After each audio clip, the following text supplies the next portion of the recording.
Well, again, welcome. Here's what we're going to do. I'm going to speak for a few minutes, maybe 20 or so, about just some selected updates on the progress we're making against our strategic plan. Then I'll kick it over to Sarah to give you an update on where we are with Rhode Island Promise, and then we'll open it up for questions. So with that, let's just go right over to the strategic plan. Many of you in the room were part of the conversations that led to the design and then the launch of this plan. And so what do we know about goal number one, enhancing student success and completion?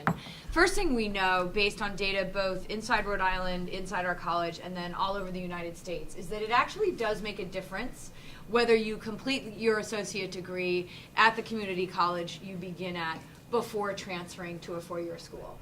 So if we know that north of 70% of our students come into the college answering the question when we ask them, why are you here? And they tell us they ultimately are looking to complete a bachelor's degree. It matters that we do everything we can do to ensure that they earn that associate degree before transferring. So what we know for students of color in particular, if you come to a community college and you begin at a community college and you then transfer to a four-year school, the likelihood that you will earn a bachelor's degree is in the single digits. So that's just to draw some attention to just how important it is that when our students come, that we don't deliver a message that goes something like, yeah, it's fine, take a class or two, explore. With very, very few exceptions, what we're going to want to do is make sure we get our students on a pathway to a degree so they can earn that degree and then transfer or enter the workforce or do both. So what are we doing to make sure that we simplify the process that students have to navigate beginning when they first arrive until they cross our graduation stage? So the first thing that I'll point to today is to talk about what we're doing with guided pathways. And I know many of you in the room, certainly Rosemary, have been at the very heart of doing this work. So with the help of Rob Johnstone from NCII and our own Sandy Sneesby, who's our interim director of special projects, we have launched guided pathways. And because of this work, our students for the first time are able to select one of 7 academic and career paths. And that's going to allow them to do 2 things. It's going to allow them to explore where they think they want to concentrate. It's also going to provide them with a really clear roadmap to achieving their goals. So you can see what the 7 paths are, and I was speaking with, I think, Cynthia at the beginning before we started. If you have not yet gone on to the website and taken a look at the Guided Pathways website, it is a thing of beauty. It is so helpful. I think people, I guess the simplest way I would describe it, it works like, Max work. It's so intuitive how you can follow it. And I think I anticipate it is going to be exceptionally helpful to supporting our students to quickly get on that pathway and then to stay on that pathway. So what comes next with Guided Pathways? Next week, on October 30th in the Great Hall at the Knight campus, we are having Path Day. And the point of that day, I think, is multifold. First, for students to really decide on a path, to select a path. Now they can change their mind and move into a different path, but to really support the students choosing a path, to meet faculty that are inside that pathway, so to begin to develop a sense of kind of who are my people while I'm making my way through this pathway to the degree, and to then be placed into a learning community. So everyone here who is working with students knows, a big way we retain our students and a big way that we support them to graduation is by taking this very big, complex institution and making it feel smaller.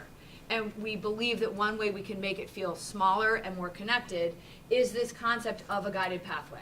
So you arrive, you join one of these pathways, and you begin to look around to your left and right. And if you choose, environment and sustainability, you begin to see who are the faculty members that are in that pathway, and how can I begin to think about studying with them, getting to know them. And similarly, who are the students that think they're going to be going down that path. So again, it's early days. What we know from looking at other colleges around the United States, the impact on graduation rates is real and it's significant. So when we get later into this conversation, we're going to look at the progress we're already seeing. But this, for sure, is one of those essential building blocks that we know is going to help dramatically improve our completion rate. So in the fall, the focus is primarily on the academic piece of that academic and career path frame. In the spring, we then are going to turn and be more focused on, so what does it actually look like to begin to imagine a career in one of these pathways? So we're going to be bringing employers into the college to meet with our students to begin to talk about what a career could look like in these 7 pathways, and to talk about experiential learning, to talk about internships, and to talk about real employment opportunities upon completion of a certificate or a degree. So early days, I think we'll learn a lot from sort of this first year at it. We'll get better, and we'll continue to make improvements and adjust for future years. So second piece that I chose to highlight in terms of this first goal of strengthening student success and completion is transfer.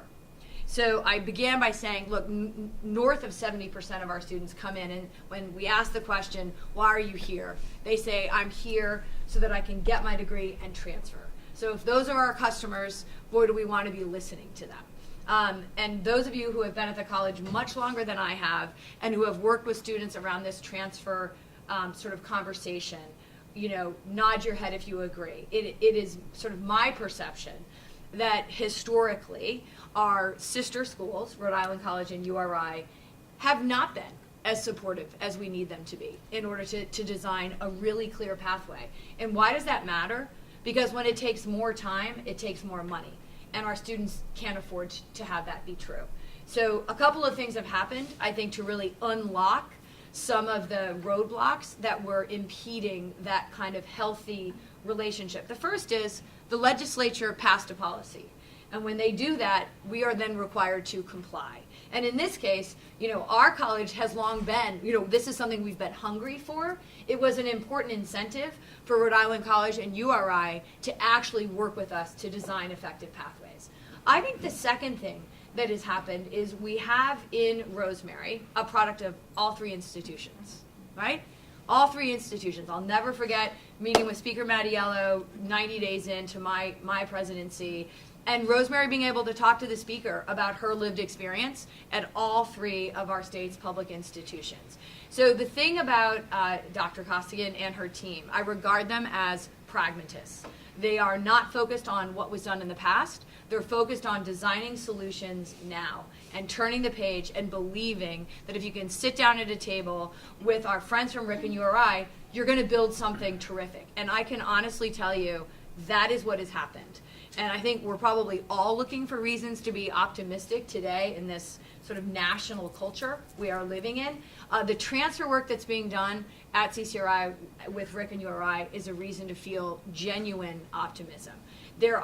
We started with our 5 biggest transfer degrees: computer science, nursing, psychology, justice studies, and business. And she is leading sort of the design of very clear transfer maps for each of those. And the idea is this, it's Peter Bardsley. Peter's a Community College of Rhode Island student. He knows he wants a degree. He doesn't yet know. He's a first-year student, exactly where he's going to end up. It's likely he's going to end up at a state 4-year. What we know we weren't going to do, which is historically the way it's worked, is design separate pathways. Because then what happens is, let's say he was on the pathway to go into RIC and he changed his mind and wanted to pivot to URI. For Peter, what that's going to take is more time and more money.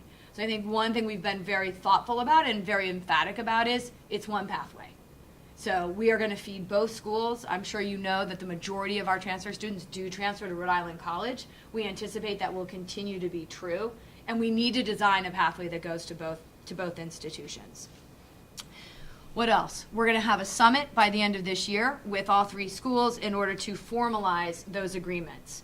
So what else are we doing? We know that in order to support our students, we are going to have to remove the barriers that are impeding their progress, that are keeping them from coming here as frequently as they would like, or that are keeping them from coming at all. And so Shauna just began on last Monday. My 9th day. Day 9. So good. Welcome. Yay. So Shauna is going to be working with our teams in order to connect our students with available supports in order to provide access to these, I think, big barriers to retention and to completion. It is our goal, it is certainly my goal, that what we're going to learn through Shauna is where are our gaps. So when I think about this work in particular, we're going to need a collective impact model. We are going to need to look all over Rhode Island and find the organizations that are already doing a lot of this work well and figure out how we partner with them so we shift the responsibility for a lot of that work there. Right? So I look around this room, what are we? We are a group of community college professionals. We're not food resource professionals, most of us. We're not affordable housing professionals. And for sure what we know is we're never going to be able to hire enough people to have that expertise, and I don't believe we need to. What I believe we need to do is figure out how do we partner effectively and make those programs really work for us. That actually, I think, transitions to the next goal. So expand partnerships and programs. My comments related to Shauna and what we're asking her to lead, I think could just as easily have gone underneath this second goal of how do we expand partnerships and programs. What I'm going to focus my comments on with this goal, however, are workforce partnerships. We've got our Vice President here, Julian and Alced, and advancement with our Associate Vice President, Bobby Gondola. I'll make just a couple of remarks about what's happening under Julian's leadership, and we will have time at the end of this, and we've got the people in the room even more equipped to answer specific questions. So, if I were to summarize, I think, what's happened over the last 2.5 years with what was CWCE and is now the Division of Workforce Partnerships, it's been completely redesigned in order to actually engage with employers in a demand-driven way, in order to actually identify where is the quality employment that we can position our students to be competitive to enter that space. So as you know, we have a very significant partnership with General Dynamics. I like this partnership for a couple of reasons. One, I think the scale matters. And I think the fact that CCRI has trained 850 of their workers matters. The second thing I like about the partnership is what the leadership at EB demonstrates, and that is they gave us a chance to sort of execute well on that first partnership and essentially expressed a couple of years ago, look, if you do it well, we do want to grow our work with you. And we announced 10 days ago the expansion of that partnership, and we now have 2 associate's degrees with Electric Boat.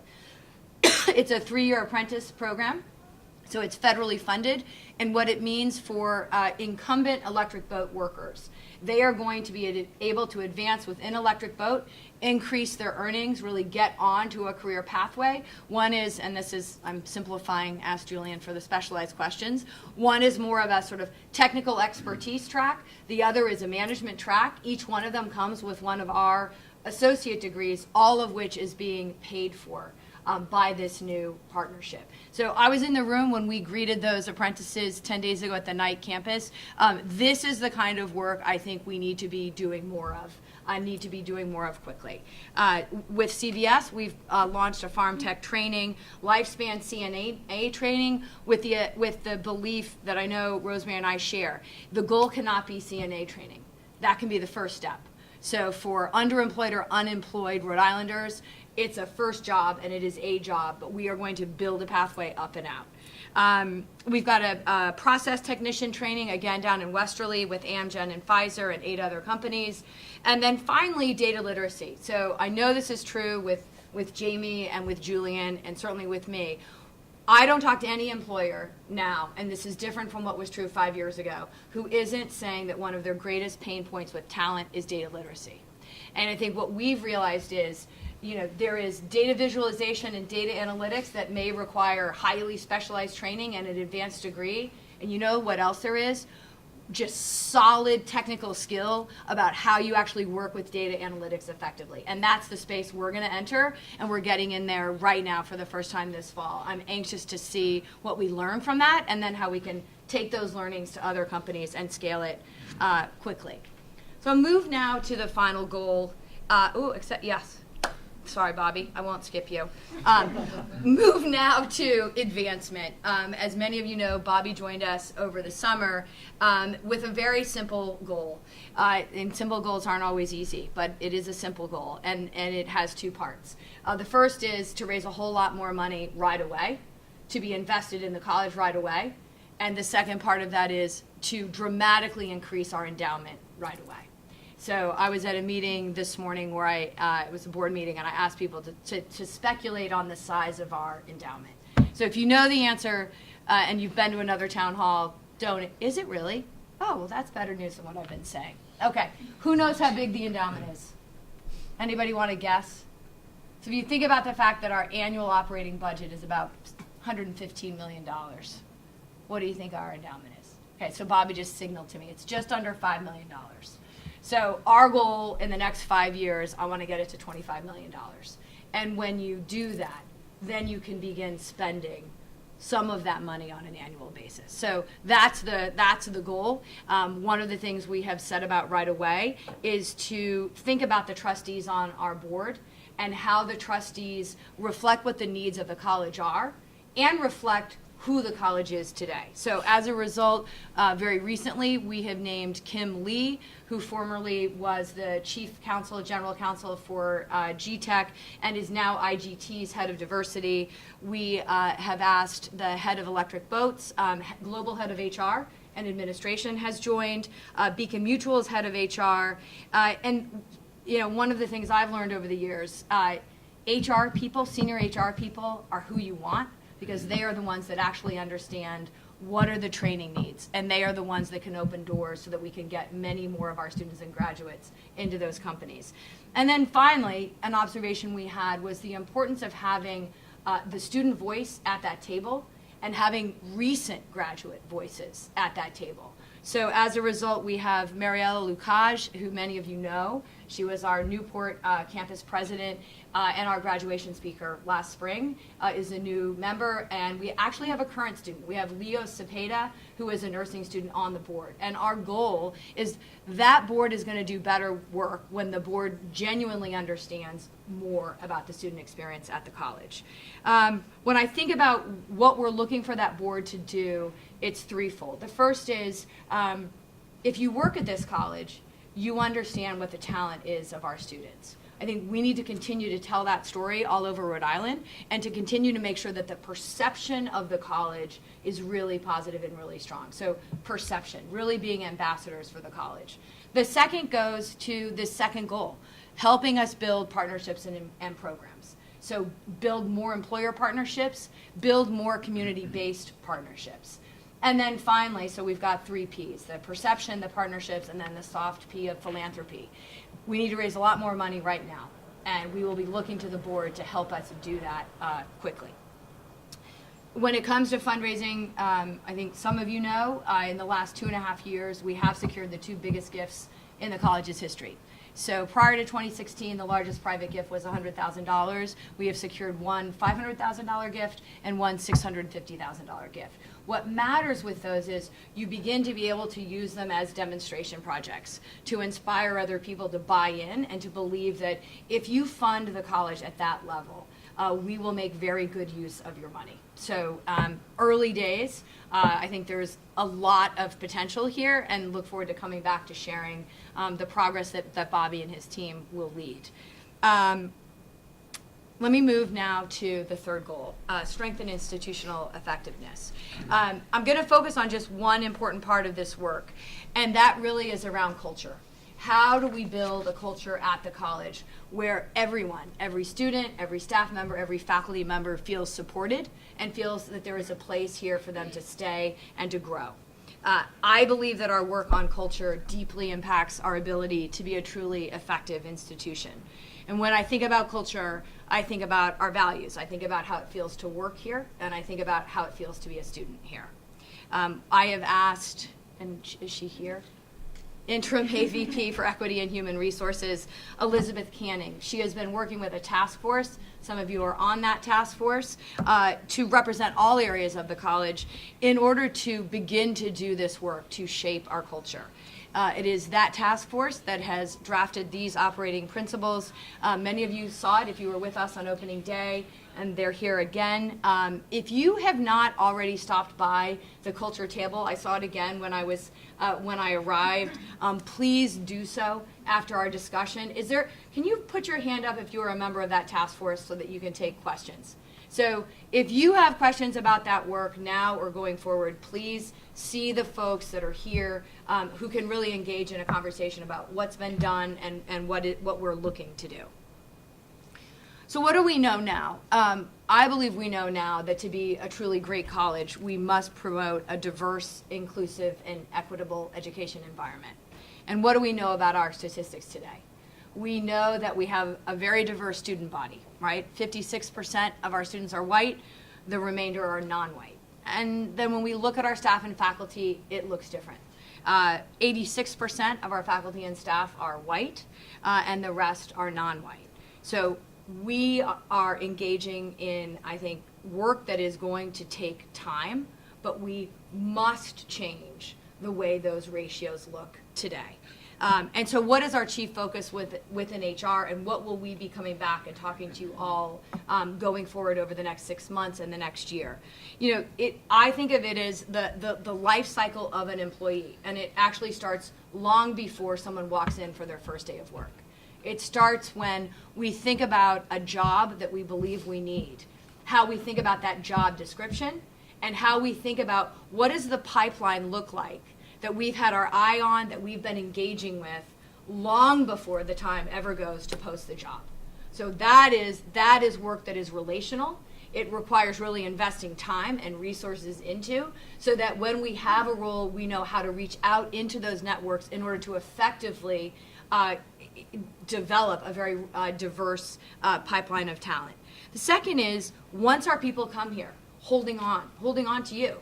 Retaining our people by investing in professional development, by actually creating pathways so that people can develop and advance inside the college.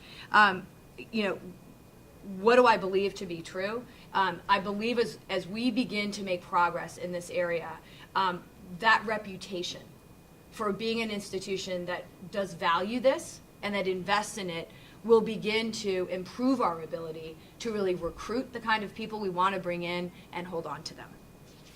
What do we see a couple of years into this work? Is it working? I think the answer is yes. And I've pulled, I think, just 3 data points to share with you today. The first is pass rates for Gateway Math and English, and why it matters. The first reason it matters is we know that passing your Gateway Math and English is an important predictor of whether you're going to stay here, and it's an important predictor of whether you're going to graduate. So we look at this measure because it gives us some important information about how we're doing with our students. So what do we know? Prior to beginning the work, just 29% of our students passed Gateway English in their first year. So let's think about that. A different way of saying it is 2 out of 3 students who came to the college and took the English class they needed to graduate failed. So what does that mean? It means they have to go back into the classroom a second time and they have to pay all over again. So it's time and it's money. So what do we know? We set a 3-year goal to increase that pass rate to 41%, and we've already exceeded it. We're at 43%, and that's nearly a 50% improvement. I don't think there's anyone in the room that would say, you know what, Megan, I am good with 43%. You know, those other 57%, they're going to have to figure it out on their own, but we're good with 43. What I will say is, look around at our peer colleges and ask yourself how often you find an institution that has done what this college has done, and that is a 50% improvement rate. I like the slope of that line, so we'll just keep going. Second, when you look at mathematics, the numbers were even worse, right? Prior to beginning the work, just 13% of our students passed Gateway Math in their first year, right? So different way of saying it, more than 8 out of 10 failed with the same outcome that I just got done describing. What did we do last spring? A nearly 40% performance improvement. So that 18% pass rate, again, no one's going to defend 18% as good enough, but a 40% improvement in this amount of time, very encouraging. It shows us that we've got a math faculty focused on delivering quality instruction and an English faculty focused on doing the same thing. I want to thank the math faculty for that and the English faculty. What's the second measure we're looking at? This one. So we all know the majority of our students are part-time students. And I go back to almost where I started at the beginning. Suggesting to our students that taking 1 class a year or 2 classes a year is going to get them anywhere, I believe is an irresponsible suggestion to make. If we know that most of our students must be part-time, we have to meet them where they are, and we have to work with them as closely as we can and honestly as we can to encourage them to accumulate more credits. And so what are we seeing? Well, you can see it right there. So we've moved to 46% of our students are taking more than 12 credits in their first year, and that's a nearly 5% credit increase in just 3 years. So we need to keep working on that. I think we're going to need to be very thoughtful about how we set our students up for success. If we're going to ask them and encourage them to take more courses, but I am encouraged by this improvement. What's the other reason this matters? You know, I was saying to someone else before we sat down, I am right in the middle of budget work and presenting our budget. So it matters because our students came here to graduate, and the more credits they take, the more quickly they take, they're going to graduate. It also matters to the college because when we have greater credit accumulation, that's more revenue for the college, which we need in order to run this place effectively. So it's good for business. I'll just close by, let's take a look at our graduation rate. From our baseline of 15% up to 19% last spring, that's a more than 25% improvement. Again, I feel about this one the way I felt about the pass rate. That the acceleration of that kind of improvement is unusual. And it shows, I believe, that we are on the right track. And when I think about, we've just launched Guided Pathways. We've just launched the Math Emporium. When I look out 2 years from now, after we've graduated the first class of Rhode Island Promise and we're anticipating the second, I really do believe we're going to be at 29%. And what that means is we will have doubled our graduation rate.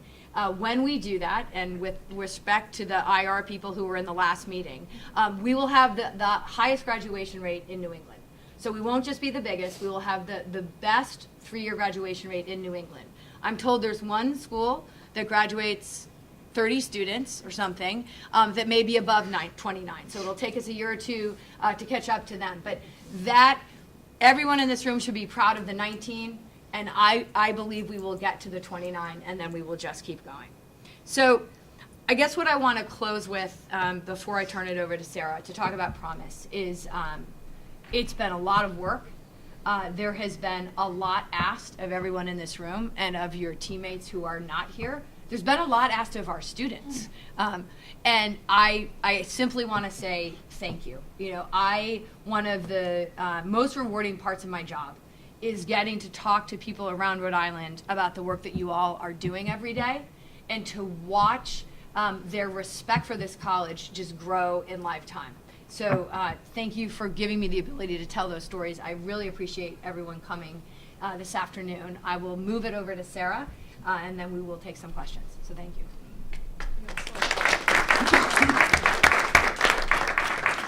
Thank you, Megan. Thanks, everyone, for being here. I guess this is a little too big a group to do a warm-up question, but if we have a slightly smaller group, I might just ask everyone what's something great that's happened in your week. Because one of the things I find is every time I ask that, and I was in 2 different slightly smaller meetings today, you just hear what happens at this college every day and every week, and man, is it remarkable. So I'll give you mine, and then maybe if you find time at your tables later, you can share yours. But I would say mine was this morning coming in. I've been working with one student in particular to figure out how she's going to triumph in math. So she's a first semester student, and like many of our students, she's struggling to make it through college level math. And anyone who knows me well knows that I envision some future career as a math teacher, a math professor, and I haven't figured out yet how and when that's going to happen, but it's out there somewhere. So I always love the opportunity to sit down with a student and particularly talk about math. So we've been working on it.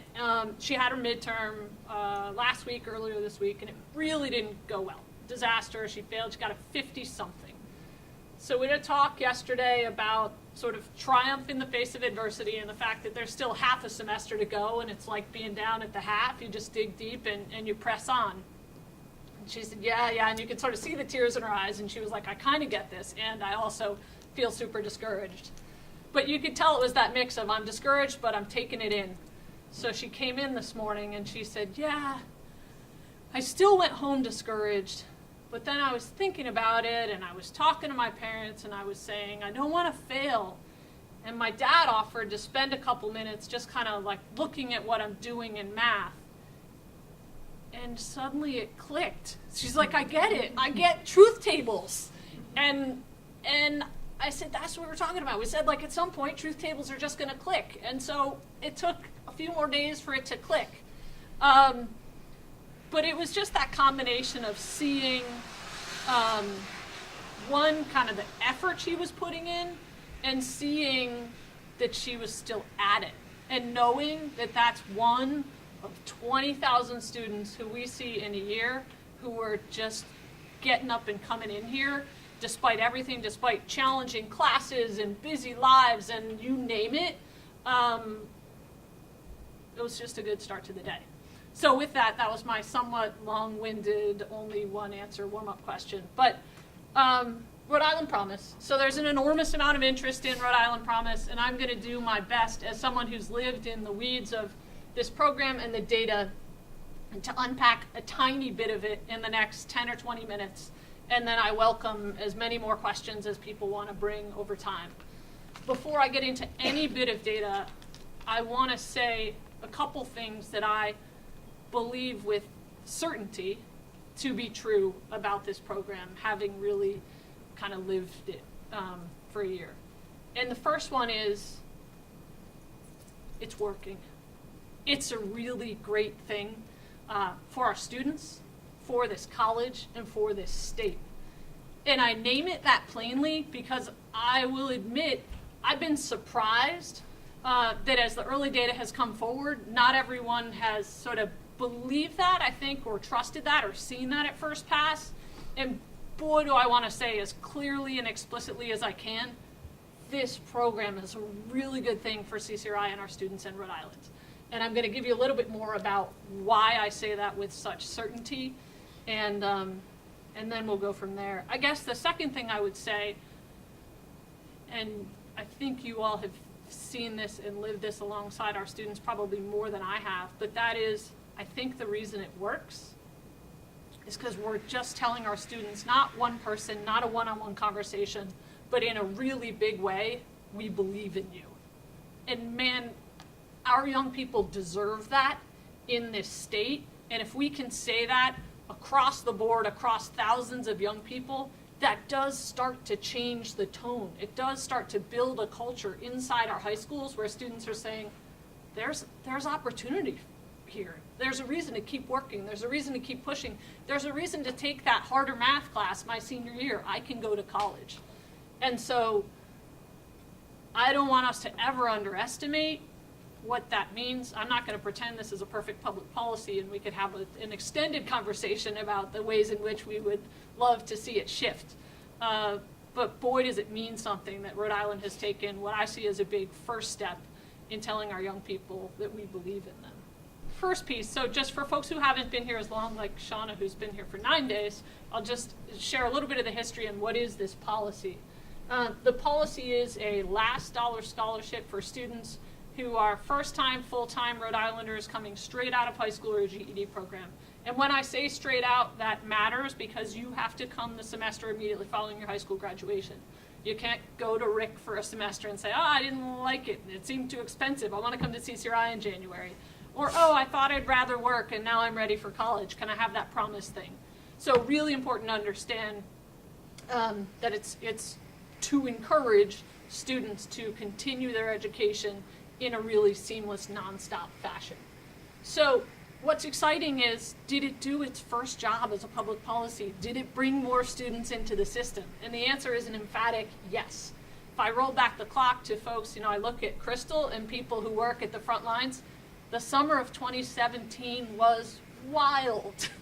The state rolled out Rhode Island Promise, the legislature stood behind it, and then this wild thing happened where we had no state budget until August 3rd or 4th. So families and students were calling and showing up saying, is college free or not? And we were saying, we're optimistic that it will be free. We cannot give you a firm message until our state passes the budget. And I remember meeting week over week over week saying, how do we fine tune this messaging? And then finally the budget passed and there was free college. And we were a little bit nervous. Will we be able to increase access? We only got four weeks before classes start. But man, did this team step up, did people come, and did we do it? I think if there's one concern, it was, is this public policy somehow going to take us off of serving the students that we are most called to serve as an open access institution?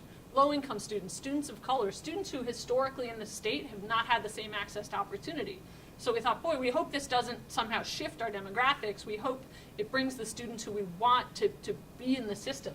And it really did.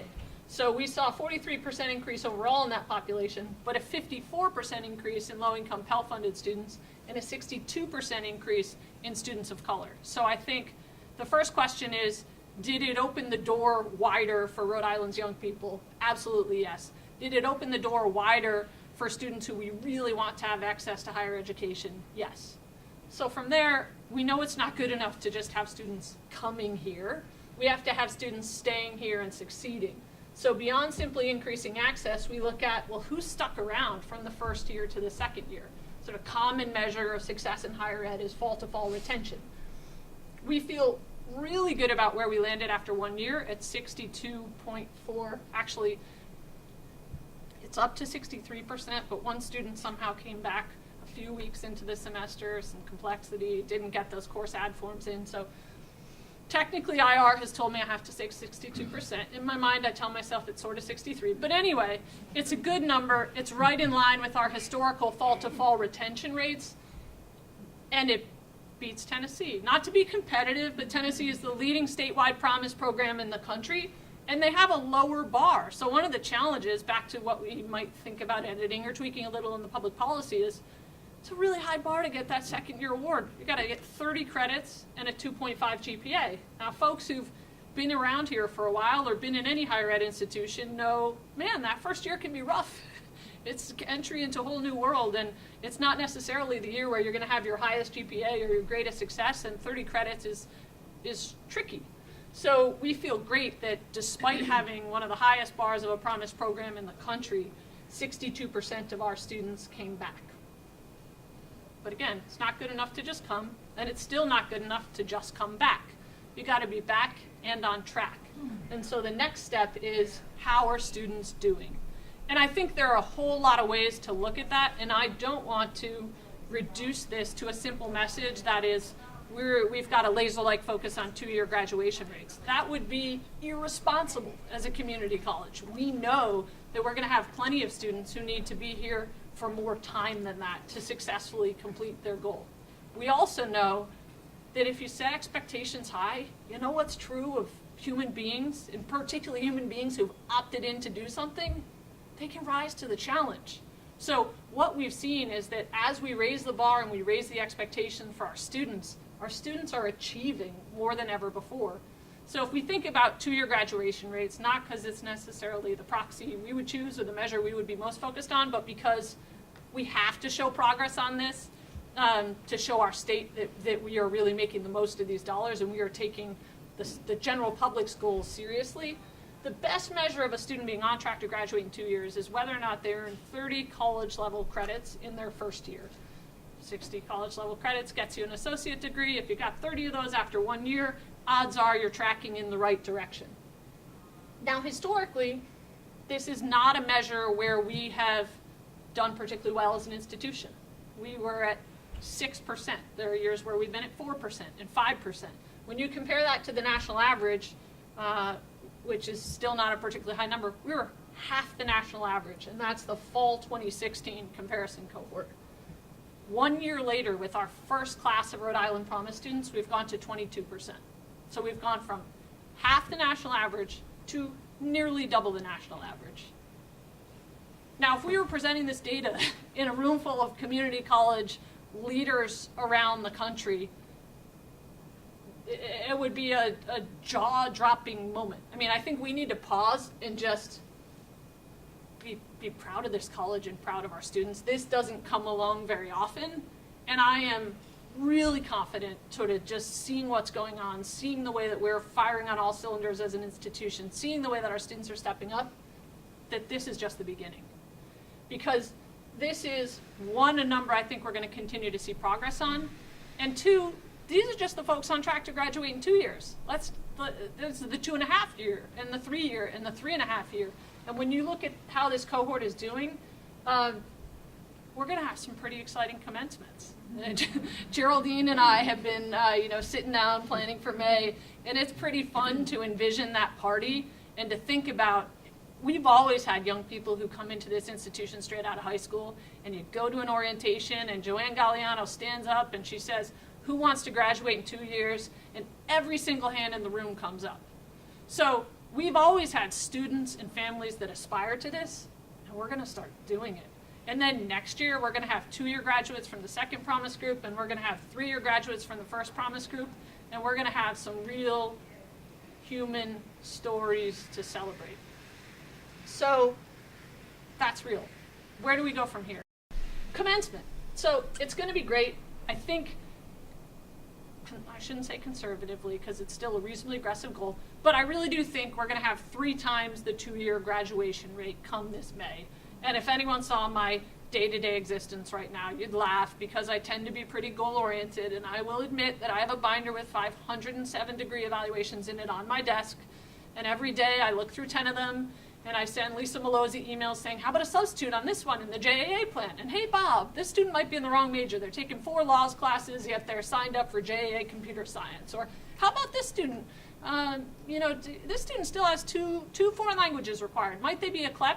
So I think I joke about that, but part of why I'm doing that is we have systematic challenges to address as an institution if we're going to keep moving on this. And every student story, when I look at 50 of those in a day, you come up with themes of, man, I bet we could fix that.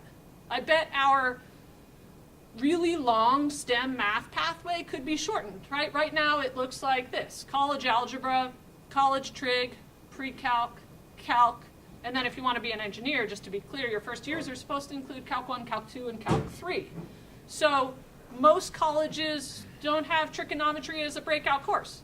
Now, despite my ultimate aspirations, I'm not the math faculty member or the expert, but I can look at a whole lot of information and say, this is an issue that I can bring to the math faculty and say, what do we do about this? I'm seeing every STEM student's degree evaluation has them behind by a couple semesters solely because of math.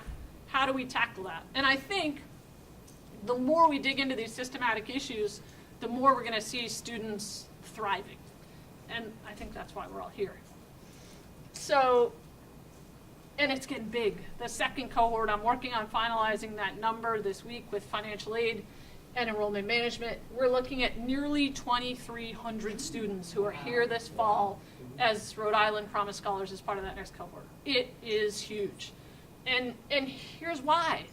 We all know that when I'm looking at my EOC friends over here, you start talking to families about just fill out the FAFSA. It'll generate an expected family contribution. That'll help you understand what you might be eligible for in terms of federal aid. There's a Pell Grant, there's unsub loans, sub loans, Parent Plus loans. There are all kinds of options. Now at that point, it's very easy for your first-gen student or family to just check out and say, like, wow, that sounds really complicated. When you say, hey, you got to fill out this FAFSA, and on the other side, you know what exists? Free college, no matter what. That brings people in. So it's working, and wow, we're seeing that. I've exhausted my time, but I want to talk for 2 more minutes because I think it's important to understand where I started, which is this program's really good for our students. It's really good for our college, and it's really good for our state. So I hope this shows pretty clearly and emphatically this program is working for our students, and we've only just begun. I think it's important for us to appreciate is that this program is a gift to this institution from our state at a time when we need it. And the state has said, we believe in Rhode Island's young people, and we believe in the community college's ability to make good use of millions of additional dollars to serve these young people. That's not a small thing, and That's not happening in most places. So I've been interviewing for these vice president of finance and strategy roles over the past couple of months, and to a person, every candidate coming from some other higher ed institution is saying, wow, Rhode Island Promise is really exciting. You guys have stable enrollment.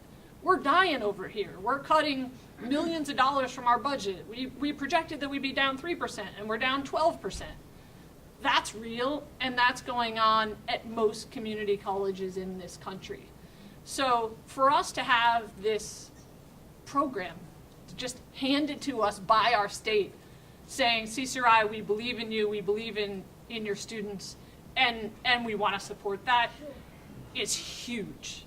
All of this stuff we're doing is because we still have a steady, stable budget that provides the resources to do all of this stuff.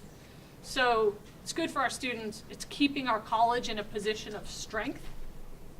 And Rhode Island's going to continue to create jobs that require post-secondary education. That dynamic is not going away. And in Providence, I don't know what the stats are from last year or sort of since Rhode Island Promise, but if we look at the Providence Public School District, their college going rate has historically been south of 50%. So you think about students who do the work to complete high school, they walk across that high school graduation stage, and then you look in September and say how many are in college, and it's less than 1 in 2. Now, Rhode Island Promise has the potential to fundamentally change that for our state, to say these are all people who we need to be not just surviving, but thriving and contributing and making this state stronger for all of us. This is only one lever. I don't want to say that we're going to fill all of the 70% of jobs that require a college degree on Rhode Island Promise. There's just not enough people. But it's one lever, and it's an important one, and it's one that's on us. And I think having this opportunity is exciting. I think it's brought, sometimes I will say, and Megan knows, I don't love the media calls. I don't always enjoy the attention that it's brought to this institution, but when I go home at night and I pause and I think about that, wow, the spotlight that Rhode Island has suddenly put on the Community College of Rhode Island, largely due to Rhode Island Promise, is a big deal. And it is showing, sort of where I started, the really good stories of the really great things that go on here every day. So, sorry I spoke for so long, but I think that this is a really big deal, and it's one that I want to make sure that we not only understand and embrace, but pause and celebrate, because for sure, as I look out across the folks who work in my division, there's been a whole lot of hustle that's gone into this.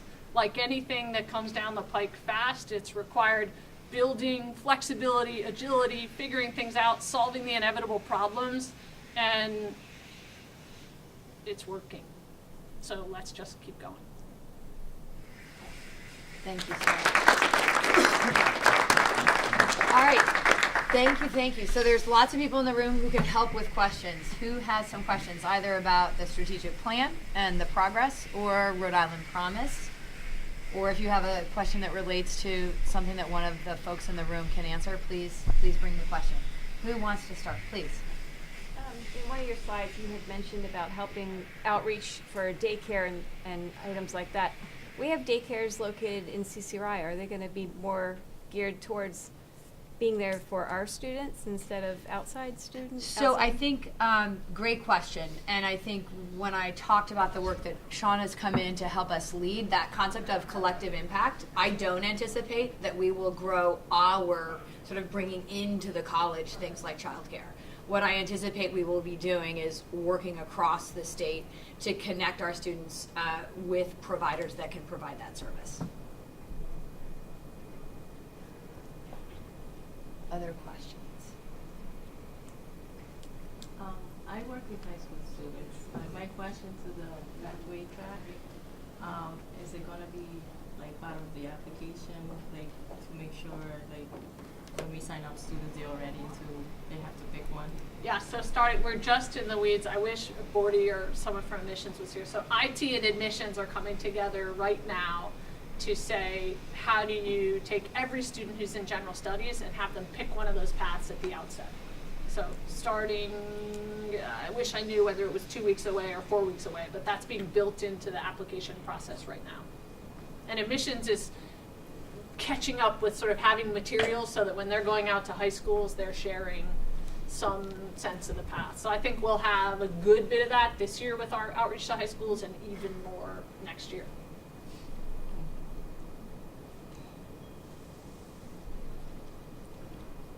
Other questions? Back to you guys must have a question.